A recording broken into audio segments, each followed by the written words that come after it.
What's up, everybody? It's the American SpyFox. I'm going to go ahead and answer a few questions for you. I wanted to re-edit Nirvana 7 because I had plugged a Patreon page.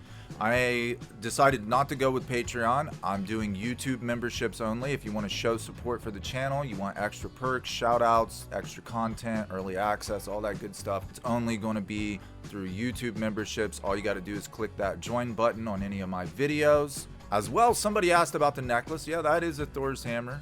So your eyes do not deceive you. And there was one other comment. Somebody had asked if in the documentary Soaked in Bleach, Courtney Love says, "Save the American icon, Tom." Did she actually say that? The answer to that is I don't know. Tom Grant, I have seen Tom Grant on a California news station where he said she put her arms in the air and shook her arms and said that to him. But whether he caught that on audio or not, I don't know. I'm not sure. It's a gray area there, isn't it? In the documentary, you're not really sure whether that was added or whether she really said it. I wouldn't have put it past her, honestly. If you know anything about Courtney Love in the 90s, that woman was out there. So she did not play the typical grieving widow. If you watch Chris Cornell's widow, Chester Bennington's widow, watch interviews with them, and then watch an interview with Courtney from right after Kurt's death, and you're like, whoa, total night and day. Anyway, without further ado, let's get on Nirvana number 7, re-edited. Thank you guys so much for watching. Thank you so much to the members. I love you, motherfuckers. Also, the first version of Nirvana number 7 had at the very end, it was like a 36-minute long video. At the very end, there were a few minutes of an interview with Jessica Hopper and her distraught reaction. This is where I found it. RockyNYC.live. It says, during her book tour in Dublin, you can listen to her distraught answer here. I clicked on this, it took me to a YouTube channel, and this is what I linked. Now it says the video is private and the original owner does not want anybody to see it, apparently, or they don't want it to be shared or something. So that's really weird, and it's gone. But I sourced this article originally in Nirvana number 7, and now it's gone, and the original owner does not want anybody to see it. So yeah, I had to re-edit this video for that purpose. This is getting personal, but it's a story, isn't it? The story that I heard the other day about Mr. Atencio, my partner for many years here in Los Angeles, the former manager of Joy Division, New Order, Jane's Addiction, that Tom, once upon a time, many years ago, thought he was managing whole. He decided that the future for Courtney was to give her $750. It was actually $1,100, but I didn't want to correct him. No, well, okay. So just explain to me. You know why? You know why it was $1,100? Because she wanted me to give her the money to give back to him. Okay. The idea was she would go to Chicago to get her band support out on your tour. Is that right? You tell me. No, she wanted to come. She was in love with me and wanted to come to Chicago to see me, and that's what she told him to get the money. Oh, she told Tom, "I'll go to Chicago and get on the Smashing Pumpkins tour." Yeah, I'll go to Chicago and fuck Billy Corgan on a Smashing Pumpkins tour. But what he didn't know is she'd already fucked me. Okay, fine. So he gives her $1,100. She didn't have to come to Chicago to get on the tour. Oh, so she came to Chicago, and I wasn't expecting her. Didn't she phone you saying should she come? She called me and said, "Well, how do you feel about me coming to Chicago?" And I sort of ambivalently said, "Sure." And by which she informed me, "I'm already here. I'm at the airport." And you're with your girlfriend at this point. So she showed up looking very sexy. I kind of freaked out and tossed her out on her ear. Yes. Not thinking that she was going to walk 5 minutes down the block and run into Kurt Cobain, and the rest is history. Which she did. Yeah, they were together, and then the next morning she called me asking me if she could come over to my place. By which I said, "Well, if you slept with, rock star A, you can't come back to rock star B." Interesting. So we discover that Courtney Love was actually intimate with Billy Corgan. She was having somewhat of a fling with him right up until the day she meets Kurt Cobain. Even tries to go back to Billy, but he decides, "You can't come back now." And in other interviews, Billy even goes as far to say that Kurt stole his girlfriend. This is something clearly that the average guy cannot get away with, but rock stars get away with having multiple girlfriends, right? So would you run out when those albums were new, when Nirvana would put out an album, would you run out, buy the album, take it home? You didn't have to. They were everywhere. Right. But everywhere you went, you're like, oh, God, I got to hear this. And you'd hear that, and it would actually depress you probably. Because, probably, yeah. Because you say, shit. Well, he was also living with my ex-girlfriend. Is that right? Well, yeah. Wait a second. Wait a second. Who was he living with? Was with Courtney? Courtney. She was your ex-girlfriend? Yeah. Why did I know that? Total public knowledge. Yeah, but I didn't realize the timeline. Yeah. How did she get to be every cool guy's girlfriend? I totally agree with Howard on this one. How did Courtney Love end up with every cool guy in the 90s? I want you guys to keep this in mind as we move forward in Nirvana series number 7. In the last video, we traced Kurt's footsteps from April 2nd, 94 up until April 5th, 94, the day that he died. In this episode, we are going to be talking about Tom Grant, Courtney Love, Jessica Hopper, Michael Dewitt, as well as some other characters, Dr. Hartshorn, Detective Don Cameron, the very first officer who went in and saw Kurt's body, the electrician, all that good stuff. And we're going to go past Kurt's death and take a look at Courtney's behavior after the world has learned her husband is dead. So on April 3rd, Easter Sunday, while Kurt Cobain is in Seattle, his stomping grounds, feeding his addiction, hanging out in the Aurora Strip, Capitol Hill, Courtney Love is in Los Angeles, calling a private investigator. And when she calls Tom Grant and his partner Ben Klugman, what she actually tells them is that her and her husband's credit card's been stolen. She wants them to trace it. She wants them to track the thief and make them pay. Tom originally told her, well, you could really just cancel the card, call the local police. It doesn't sound like that big of a deal. Private investigators are kind of expensive. That's when Courtney comes back with, well, we're famous. I'll pay you well. Come meet me at the Peninsula Hotel. Anybody who's running a business is going to jump on that opportunity. Remember that Tom has no reason to believe anything weird is going on. He just knows that a celebrity has called him, and this is a chance to enhance his career, working for a celebrity, getting paid well.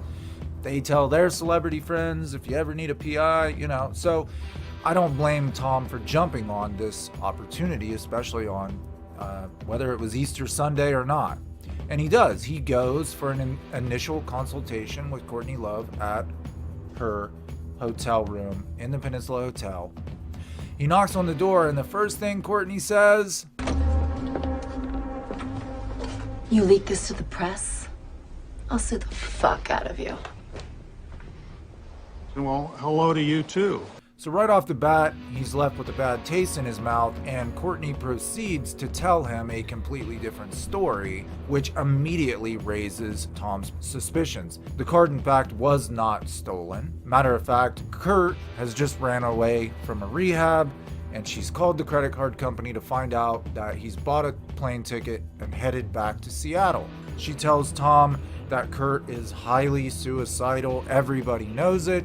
We need to find him. But at the same time, she tells Tom that she thinks he's having an affair with his drug dealer, Caitlin Moore, the same drug dealer that lives right around the corner at Jack in the Box in Capitol Hill. And at this point in time, she does not necessarily want Tom to find Kurt. She wants him to put surveillance on Caitlin Moore's apartment complex. And he does. He subcontracts out to a Seattle private investigator, and they start surveilling Caitlin Moore's apartment complex. That's why Tom's suspicions were raised. This is why he started taking meticulous notes and recording those phone conversations. Here's a woman who, yeah, it's a terrible thing that your husband may be having an affair. And people do this. They hire private investigators to find out if their spouse is cheating on them or not through surveillance. The only way that a divorce is gonna happen is if I bust him for infidelity. Has he been unfaithful? Yes, I think so. Courtney, on several occasions, mentioned that she thought Kurt might be having an affair with Kristen Path. her bass player. She was very jealous, and she also felt like he might be having an affair with Caitlin. Personally, I think it's legalized stalking, if you think about it, and we could look at it that way. At this point in time, Courtney Love knows that Kurt has left her. Like, he has left her, he's getting a divorce.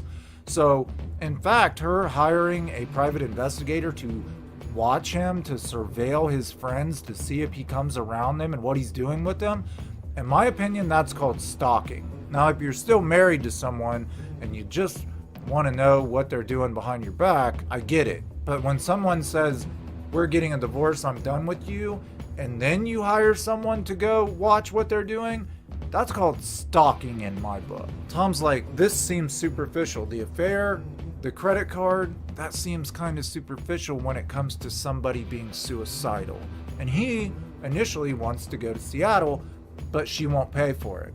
She will not pay the travel expenses, anything. And after all, he is a hired gun. He's being hired for a job. She says, I want you to put surveillance on Caitlin Moore's apartment complex. That's what I'm paying you for at this point in time. Let's talk again tomorrow, see where we can go from there. He works for her, so that's what he does. Now, on April 4th, things start to change. Tom had taken on a case right before the Kurt Cobain case that had ended in tragedy. It also involved people, rich people, who were staying at the Peninsula Hotel. This is why he decided to not only take those meticulous notes, but to start recording conversations. You got her on tape. Why did you tape those conversations? I just come off another case that started off suspiciously with some conflicting statements being made to us and about a missing 18-year-old girl. And a week later, she ended up dead in a dumpster in Hollywood. And as Ben Klugman and I walked out of the room from talking to Courtney and listening to all these conflicting things that were going on, all the lies that she'd been planting in the press and telling us about, as I walked down the hall, I said, we're going to document everything here. We're going to tape every phone conversation. We're not going to let this happen again. Who knows where this is going. And it's worth noting that recording conversations without the other party's permission in the state of California at this time is illegal. Courtney Love has never sued Tom Grant for doing this. You're not worried about her suing you, are you? I'd love her to sue me. I'd love to get her under deposition. I've said that from the first time I spoke out. So if she sues you, you get to take her to court and find out what happened. I get to depose sort of like her. another case that you handled, the Paula Jones, Bill Clinton case. Mm-hmm. You got to take Mr. Clinton to court. Well, we got to depose him. Yeah, you just heard right. So for anybody who thinks Tom Grant is some Barney Fife wannabe rent-a-cop, this guy is the investigator that Paula Jones hired who deposed President Clinton. Tom and Courtney hook back up the next day in her hotel room, and the first thing she tells Tom is that she called the credit card company yet again. She found out that Kurt also purchased 2 more plane tickets. When Tom asked her where to, she says, I don't know. They wouldn't tell me. Now this is a little weird because the previous day she said the credit card company told her he purchased a plane ticket to Seattle. Now she's saying he's also purchased 2 more plane tickets, but for some reason now they won't tell her where to. Courtney suggests that perhaps Kurt went to Michael Stipe's house. Michael Stipe at this time lives in Athens, Georgia. That's where he's from. He's a very, very famous musician, but he likes to stay away from Hollywood and the limelight. He likes his privacy. Kurt had become friends with him, and I think a big part of it was the fact that Michael Stipe was also a rock star, but Stipe had learned how to stay out of the limelight, how to still maintain privacy while being a celebrity. And Michael Stipe and Kurt Cobain did have some music in the works, some songs they'd written together that unfortunately for us, they had not hit the recording process yet, but mainly she's still pushing the affair thing. She's saying, who was the other ticket for? He has to be having an affair. Somebody's flying with him. And this is where it changes from having an affair to, I think Kurt's with somebody else. I think he wants a divorce. Tom says, what makes you say that? And she says, he left me a note in Rome. He's leaving me. Which is no thing for a rock star to have an affair, but now we've really got to the root of the issue. Divorce. Courtney's own entertainment attorney, Rosemary Carroll, said that Kurt was in the process of divorcing Courtney at the time of his death. and that he had asked Rosemary to take Courtney out of the will. They had a prenuptial agreement. Courtney would have not received a dime in the event of a divorce. Contrary to popular belief, Courtney Love hires Tom Grant to find Kurt Cobain. But she does not hire Tom Grant to find Kurt Cobain for his well-being, to speak to Kurt Cobain. The main purpose she hired Tom Grant is to catch Kurt Cobain being unfaithful. That's why she wanted surveillance on Caitlin Moore and had Kristen Pfaff been in Seattle at the time. She would have had surveillance put on Kristen's apartment as well.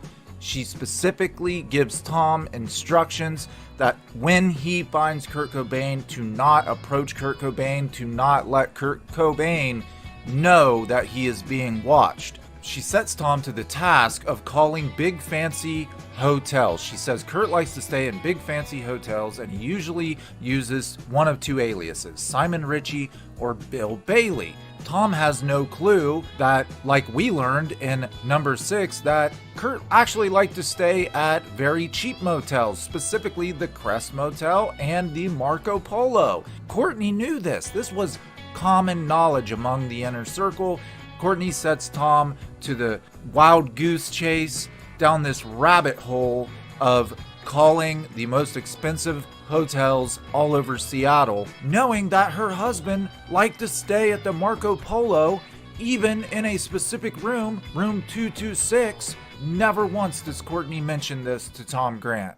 But if Kurt's still in Seattle, he's hiding out, you know? He's not gonna be at the house.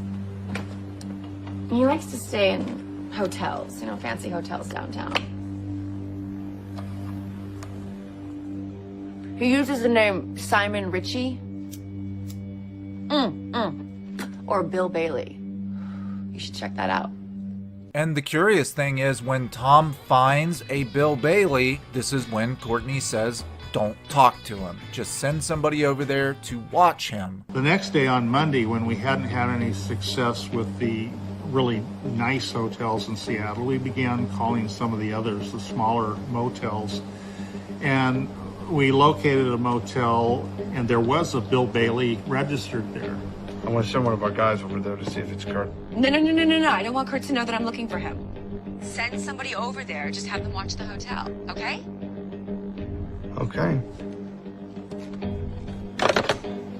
Tom does as ordered and calls his subcontractor, the Seattle PI, and says, go to this hotel. There's a Bill Bailey there. See if you can spot Kurt Cobain. Just surveil him. Don't let him aware to your presence.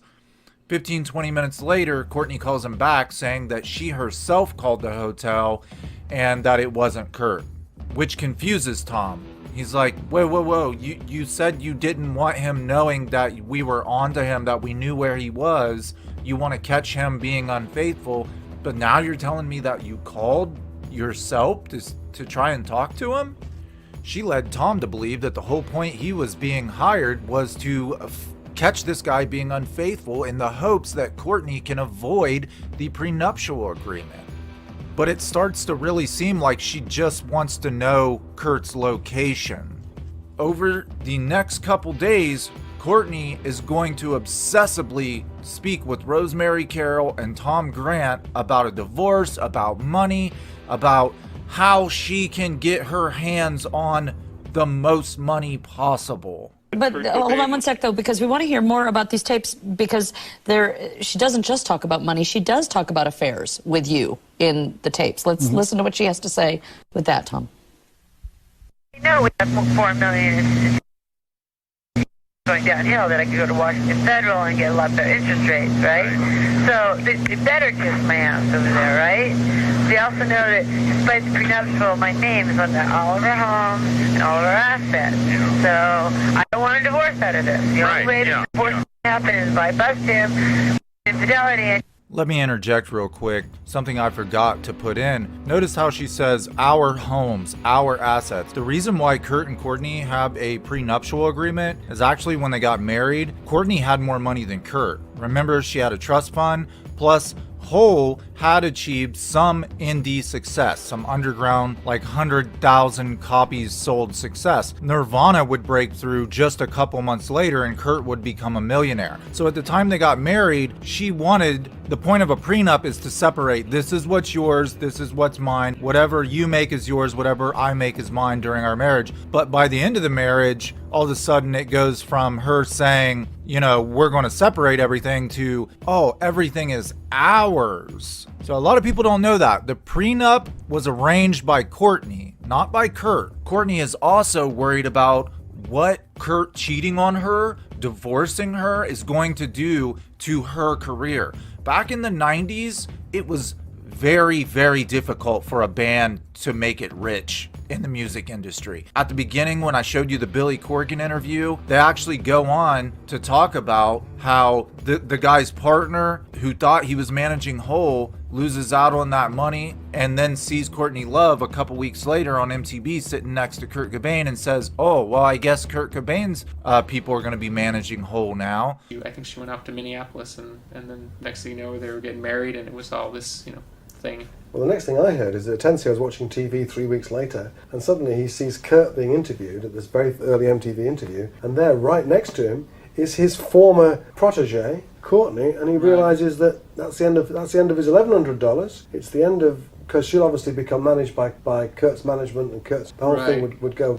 Yeah, and he was right. That's how shit rolled in the 90s. It was all about who you knew, and sometimes literally who you blew. Hole becomes managed by David Geffen Records. Why? Because Kurt Cobain goes to David Geffen and says, this is my woman, she has a band, I'm the best artist you have, you're gonna manage her too. That's how much fucking power Kurt Cobain had in the music industry in the 90s.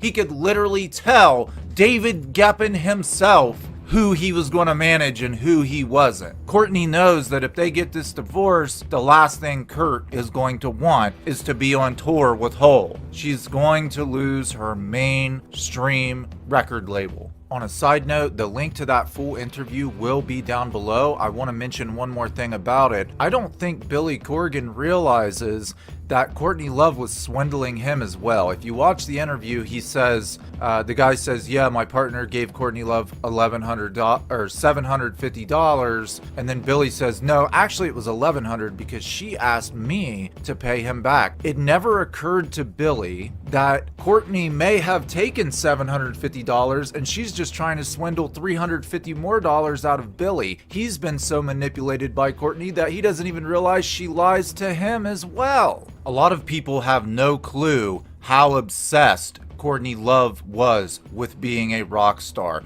Courtney Love's journal, her whole life, all she ever wanted was to be rich and famous and to be a rock star. More than anything, she dreamed of fame, writing about it night after night in her journal. I can't remember not wanting to be famous.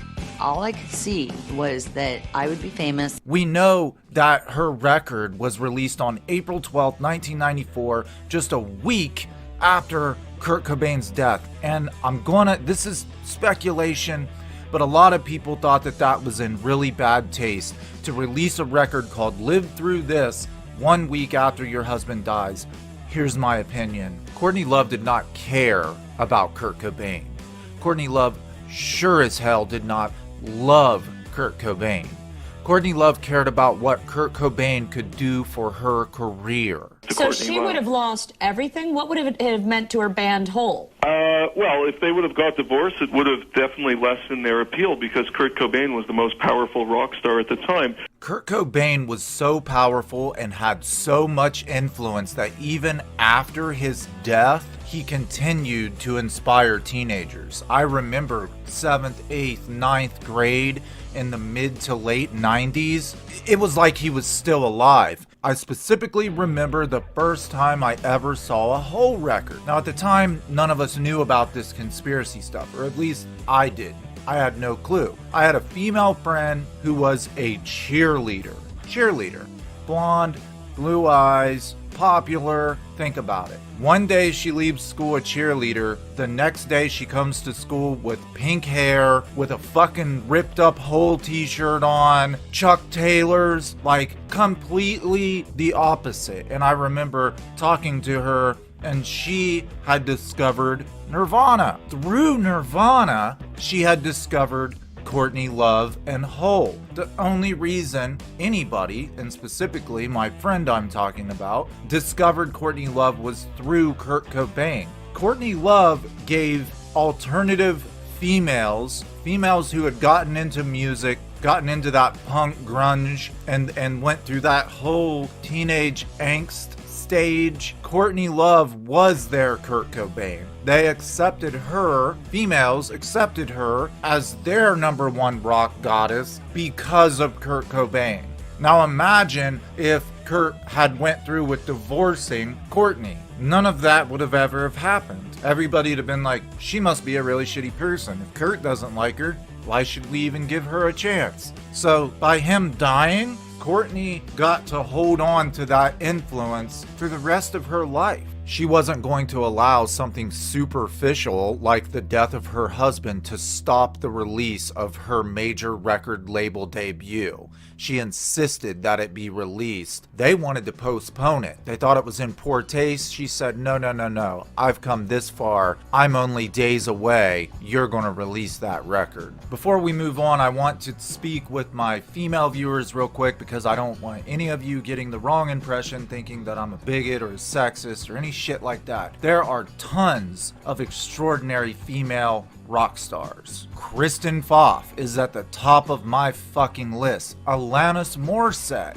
was an amazing singer-songwriter, wrote all of her own shit. I'm not saying that a woman can't achieve rock star status. I'm saying that Courtney Love specifically rode Kurt Cobain's coattails, and everybody fucking knows it. Billy Corgan has even said in multiple interviews that he wrote whole songs and that Kurt probably wrote some of them as well. Before we move on to Seattle to see what Jessica Hopper and Callie DeWitt were doing on April 4th, we talk about one more major thing. Courtney Love fills out a missing persons report, signs Wendy O'Connor, Kurt Cobain's mother's name, and puts it on it that he's in possession of a shotgun and he's suicidal. And this is where the myth comes from that Kurt was suicidal. This is where it all begins. She filed it in the name of Wendy O'Connor, Kurt Cobain's mother. You're the one that filed the missing persons report. Yeah, and I'll totally come forward with that. In fact, Courtney never came forward with the fact that she's the one who filed the missing persons report. On April 8th, we see MTV News standing in front of Linda's Tavern, the last place Kurt was spotted speaking with Charles Peterson, the photographer who gave grunge a face. You guys remember that from the last video. Standing right in front of Linda's Tavern, saying that it was Wendy O'Connor. On April 4th, Kurt Cobain's mother, Wendy O'Connor, filed a missing persons report on her son because he reportedly fled a quote-unquote facility. She did not clarify whether that was a drug treatment center or not, but that's what people are speculating. She was worried about Kurt because he had a shotgun in his possession, and she considered him suicidal. Later, when Tom Grant asked her why she used Kurt's mother's identity, her excuse is, well, no one would have taken me seriously. And you know what? She's probably right. By the end of the day, on April 4th, Tom says, why don't you just let me go to Seattle and I'll move this along more quickly. I can find him way easier. After all, he's in Seattle. I should be in Seattle too. And she says, no, I'm not paying for those travel expenses. He says, well, let's put some surveillance on the house. If you want to catch him having an affair and you're out of town, he's probably going to end up bringing a woman home with him. She says, oh no, Callie's there. He'll let me know if Kurt shows up. Now, previously, she had told Tom that Callie was the biggest liar she'd ever met in her life. Or, I'm sorry, the best liar she'd ever met in her life. Now she's saying Callie will tell me. Well, if you watched the last episode, you know that Kurt did show up on April 2nd. By April 4th, Courtney still hasn't told Tom Grant that Kurt was in fact seen in the home. Tom is completely unaware of this. Later, she will use the excuse that, well, Callie thought it was a dream he didn't really think that Kurt sat on the edge of his bed, and so he actually never told me that Kurt showed up at the house. He thought it was all a dream, even though Jessica Hopper has a completely different story, and as we know, she said that she in fact had Kurt call Courtney's hotel room. And on top of that, 8 phone calls were placed between the Lake Washington, Seattle home and the Peninsula Hotel on April 2nd. Let's move up to Seattle on April 4th and see what Callie DeWitt and Jessica Hopper are up to now. On Monday, April 4th, Callie had left the house for the evening, and Jessica heard noises around midnight. Quote, "I heard footsteps upstairs and in the hall," she recalled. "They were walking with a purpose, you know, not tiptoeing about. So I assumed that it was Kurt. I assumed it was Kurt. She called out, 'Hello,' but got no answer." And this is all Jessica Hopper says she did. Supposedly the guy's missing. Everybody thinks he's suicidal. He's got a shotgun, and Jessica Hopper doesn't get off of her lazy mooching ass and walk her butt upstairs to talk to Kurt, the man that is allowing her to live in his home, the man that is introduced her into her music critic career that she still has to this day. She has no respect for him. She does not even try to speak to him, not even as a friend to say, "Are you okay? Is there anything I can do for you? I want to help you, Kurt." People are saying that you're really down and out. She just goes back to bed. Callie was out for the evening, supposedly. Jessica hears this noise. I have no doubt in my mind that Jessica did hear Kurt Cobain, because the very next morning it is estimated that he killed himself at sunrise on April 5th. This means he had to come home the evening of April 4th, or at least sometime during the night of April 4th. Jessica Hopper had an opportunity to speak to this man, and she didn't do it. Do you know why? She claims that the house was freezing, that there was no food in the house, that she was sick, and she had to get back into bed to get warm. Oh, that's so sad, Jessica. A man lost his life, but you were sick and cold, so you had to get back in bed. The bed that he paid for, the house that he paid for, that the bed is in.